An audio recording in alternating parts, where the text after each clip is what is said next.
ஒரு வருஷம் ஆனாலும் கெட்டு போகாத தக்காளி தொக்கு ரெசிபி தான் பார்க்க போகிறோம். இது இட்லி, தோசை, சப்பாத்தி, சாதம் எல்லாத்துக்கும் வேறு லெவலில் பொருந்தி வரும். 1 கிலோ தக்காளியில் இருக்கக்கூடிய கருப்பு கண் எடுத்துகிட்டு தக்காளி 4-5 அரிஞ்சு வச்சுக்கோங்க. தென் தக்காளி நல்லா வணக்கி தண்ணி விட்டு தண்ணி வத்துற வரைக்கும் வதக்கணும். தண்ணி வத்தின வாட்டி ஒரு எலுமிச்சம்பழம் சைஸ் புளியை வந்து கரைச்சி அந்த புளி கரைச்சல் தண்ணியை ஆட் பண்ணி அதையும் வத்த விட்டணும். வத்தினோடனே இது ஓரமாக எடுத்து வச்சுருங்க.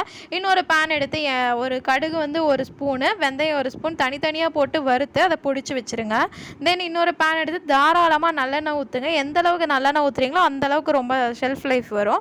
நல்லெண்ணெய் ஊற்றிட்டு 1 ஸ்பூன் கடுகு, ஒரு 4 வெந்தயத்தை போட்டுருங்க. தென் ஒரு இனுக்கு கருவேப்பிலை, ஒரு 10 பல்லு பூண்டு பொடிச்சு வச்சதை ஆட் பண்ணிக்கோங்க. இதில் நல்ல வெந்த வாட்டி ஒரு சிட்டிகை பெருங்காயத்தூள், 1 ஸ்பூன் மஞ்சத்தூள், 3லேருந்து 5 ஸ்பூன் மிளகா காரத்துக்கு ஏற்ப ஆட் பண்ணிக்கோங்க.